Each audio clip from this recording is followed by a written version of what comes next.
मडगांव कोंब वाठारांतलो नामनेचो दोतोराचो चलो संजील कुडचडकार हाका शुक्रारा दिसा उजवाडा कथीत अपहरण ताचें जाल्ल्याचे सोशल मिडियाचेर बरेच व्हिडिओ व्हायरल जाल्ल्यान पुलिसांची धांवपळ जाली। मडगांव पुलिसांनी बेगोबेग सोद मोहीम हातांत घेवन संजील हाचो कारवार वाठारांत सोद लायलो। हो प्रकार नेमको अपहरणाचो आसा काय हेर कसले आसा तें अजून स्पश्ट जावंक ना।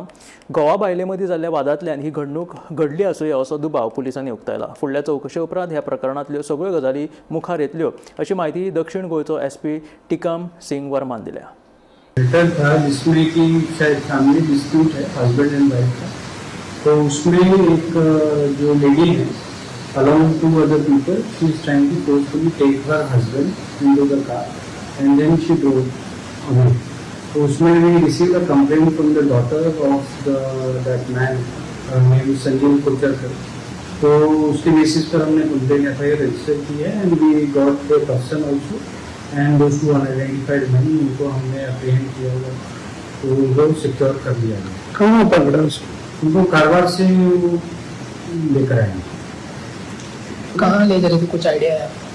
अभी उनकी वाइफ को भी लेकर आएंगे, उसके बाद पता चलेगा लेकिन मोटिव क्या है उसमें, तो जब तक इन्वेस्टिगेशन चलेगी उसी के बेसिस पर बाद में फाइंडिंग से उसको वापस आएगी। सो कार में ये तीन ही बंदे थे? हाँ, वाइफ जो अनआइडेंटिफाइड है वो और ये जो कैसा केस बनाया अभी तक? किडनैपिंग या अबडक्शन का केस है? अबडक्शन का केस। कितना साल का है sir? 40s, mid 40s, 50s का।